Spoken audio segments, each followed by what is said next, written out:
Bertolt Brecht'in Galileo adlı eserinde Andrea ile Galileo arasında şöyle bir diyalog geçer. Andrea, ne yazık o ülkeye ki kahramanları yoktur. Galileo, yanlış, ne yazık o ülkeye ki kahramanlara muhtaçtır. Eskilerde tebaa, reaya ve hatta kul ve köle, modern zamanlarda belli bir tanıma, statüye ve itibara kavuşturulan. Kapitaliste göre pazarın vazgeçilmezi, müşteri, tüketici.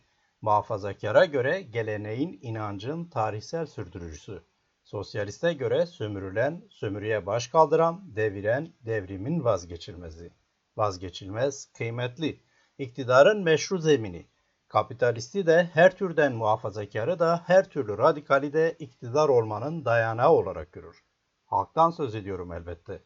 Mesela seçim diye bir olay var. Partiler, başkanlar, adaylar meydanlara çıkarlar. Günlerce bas bas bağırırlar ve ne kadar halkçı olduklarını anlatıp dururlar.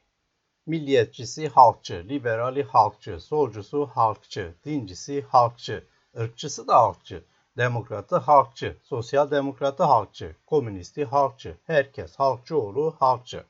Ama aslında istedikleri tek bir şey var. Seçim gününde bir oy.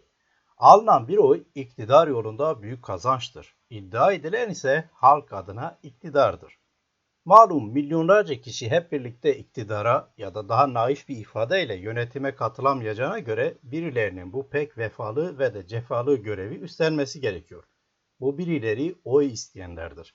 Bunlar halkı halk adına yönetecekler.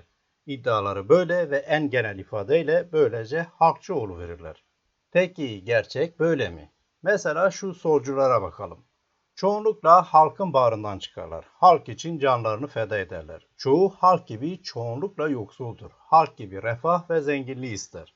Amentüleri halka inanmak ve güvenmek. Bütün bunlar genel itibarıyla doğru kabul edilebilir. En azından hepsi olmasa da özellikle solcuların üst yönetici tayfaları çoğunlukla işin içine katılamasa da birçok solcu canı dahil birçok şeyini feda eder. Yani dürüstlükleri kuşku götürmez. Ancak burada soru şu: hangi halk? Solcunun güvendiğini söylediği, adına mücadele edip iktidarını ilan edeceğini vaaz ettiği, adına devrimler yapmaya kalkıştığı halk kimdir? Nasıl bir şeydir? Halk köledir, halk sömürülendir, halk geri bırakılandır, halk aç bırakılmış yığınlardır, halk dinin ve geleneğin kıskacında bulunandır, halk karanlıklarda cahilliğe terk edilmiş kitlelerdir. Halk kölelikten, sömürüden, geleneklerden, dinden, cahillikten, açlıktan, işsizlikten kurtarılacak olandır. Ve gel gelelim paradoks. Halkçı olduğunu ve halka inandığını söyleyenler, bütün diğer halkçı olduklarını ileri sürenler gibi halkı sefil, iradesiz, zavallı, acınası varlıklar ilan ediyor. Adama, kadına sormazlar mı? Zavallıysa neden inanıyorsun? İnanıyorsan neden zavallı ilan ediyorsun? Bir nedeni var elbette. En genel ifadeyle yine halkın kurtarıcılığına soyunmak. Lenin'in ve elbette Stalin'in öncü parti teorisi mesela. Parti halkın kurtuluşu için vardır. Partiyi kurtarıcılar oluşturur, yani öncüler. Öncüler geri bırakılmış halk kitlelerini bilinçlendirecekler, aydınlatacaklar, uyandıracaklar, örgütleyecekler. Sonrası devrim. Peki devrim olunca uykusundan uyandırılmış halk iktidara mı geliyor? Elbette hayır. Halk adına halkın iktidarı kuruluyor. Peki bu ne demek? Kısaca gerçek halka rağmen halk adına siyaset yapmak, kararlar almak, iktidar koltuğuna oturmak. Halk adına yönetimi ele alıp bütün imtiyazlardan yararlanmak. Gerçek halkın da itaat etmesini istemek.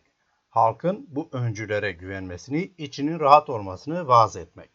Tuhaf oldu değil mi? Kafalar biraz karıştı sanki. Halka güveniyoruz diyorlardı, halk güvensin diyorlar. Halkın iktidarı diyorlardı, halk adına bizim iktidarımız diyorlar. Halk itaat etmemeli, baş kaldırmalı, devrim yapmalı diyorlardı. Halk itaat etmeli diyorlar. Aslında bir tuhaflık falan yok. Koca Sovyetlerin ve dahi pek çok sosyalist devletin geride bıraktığı deneyimler bunu bize anlatıyor. Bir kere halk ve iktidar zıt şeylerdir. Halk geniş nüfus kesimi demektir. İktidar ise her halükarda seçkinci elit bir azınlıktır. Bir avuç azınlık yönetici olmak istiyor ve güya halkın rızasına ihtiyaçları var. Halkçılıkları da bundandır. Köprüyü geçinceye kadar ayıya dayı demeye benziyor. Anlayacağınız ayı yine ayı olarak kalıyor ve dayı diyen gerçekte dayı oluyor. Daha sonra bu kez de başkaları çıkıveriyor. Dayı olmak için dayı demeye başlıyor. Hayır, ben hakaret etmiyorum canlarım. Nasıl hakaret edildiğini söylüyorum sadece.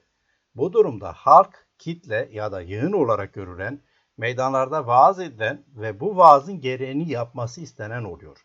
Kavala uyması istenen sürü mü? Ben böyle demiyorum, böyle diyorlar diyorum. Sanki bu duruma küfür diyorsunuz. Zaten bütün bu tutumlar bence de küfürdür. Hatta aklıma bir şey daha geldi. Pek değerli solcularımız işte. Sabah akşam halk deyip dururlar. Herkese küfür edip en halkçı geçinirler. Ama mesela seçimlere girdiler mi en geride kalırlar. Sonra da kalkıp halka küfür savururlar. Sonra biraz daha düşünürler, küfürlerine haklılık payı buluverirler. Halk geri kaldığı için, cahil olduğu için bizi seçmemiş. Halkı aydınlatmak, bilinçlendirmek gerekir. Böyle bir sonuca varırlar ya da en başa sararlar. Peki anladınız mı bu zavallıların neden halktan yüz bulamadıklarını? Çünkü gerçek halk ile kafalarındaki halk ayrı ve onlar aslında gerçek halkı hiç dinlemediler. Halktan kendi halkçı vaazlarını dinlemelerini isteyip durdular, dayattılar, papağan gibi yani. Böylece anlaşılıyor ki onların tahayyüllerinde bir halk var, gerçek olmayan bir gün ortaya çıkıp onları haklı kılacak bir halk, yani hayali halk. Hem küstahlar, hem arsızlar, hem uslanmazlar, hem de toplum mühendisidirler. Ama ille de halkçıdırlar. Hayallerindeki halkın esiridirlerdi ve kaybedip duruyorlar işte. Peki diğerlerinin solculardan ne farkı var? Bence hiçbir farkları yok. Çünkü onların da bir halk tahayyülleri var ve bu tahayyül peşinde koştukları nimetlerinin iştahlarını kabarttığı iktidar hedeflerinin eseridir. Bütün bu söylediklerimde solcu kelimesini çıkarın, yerine istediğiniz kesimin adını koyun, göreceksiniz ki sonuç pek değişmeyecek. Bütün bu beylik sözlerden sonra öyle çekip gitmek olmaz elbette. O halde bir şeyler demek gerekecek. Özellikle de ceplerinde 5 kuruş olmadan ve bunu da hiçbir zaman talep etmeden canları pahasına toprağa düşmüş o devrimcilerin. Evet, o yiğit kadın ve erkeklerin hatırına. Yırtık mekaplıların yüzü suyu hürmetine.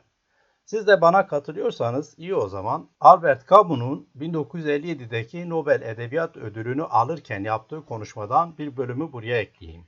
Pek çok radikale göre pek oportunistçe gelebilir elbette bu fikirler. Özellikle de şu solcular yok mu? Neyse Camus'un konuşması şöyleydi. Kuşku yok ki her nesil dünyaya onu değiştirmek için geldiğine inanır. Benim neslim artık değiştiremeyeceğini biliyor. Fakat başarması gereken görev belki bundan daha da zor. Zira bu görev dünyanın kendini yok etmesini engellemekten geçiyor. Başarısız devrimlerin zıvanadan çıkmış bir teknolojinin, ölmüş tanrıların ve eski püskü ideolojilerin birbirine karıştığı vasat iktidarların her şeyi yok edebildiği, fakat insanları ikna etmeyi unuttuğu, zekanın giderek yozlaşıp nefretin ve zulmün hizmetkarına dönüştüğü bu yozlaşmış tarihin mirasçısı olan bu nesil, öncelikle kendi hatalarından başlayarak yaşamını ve ölümün haysiyetini yeniden inşa etmeye çalışmak zorundadır.